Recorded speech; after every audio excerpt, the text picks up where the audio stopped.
This young male lion appears to have gotten stuck while crossing Kruger's Crocodile River during high water conditions. But it's not crocs he needs to worry about at the moment. Hippos are highly territorial.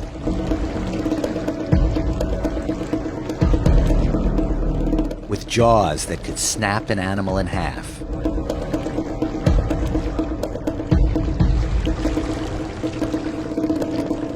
The lion's not happy, but wisely swims to land while still in one piece.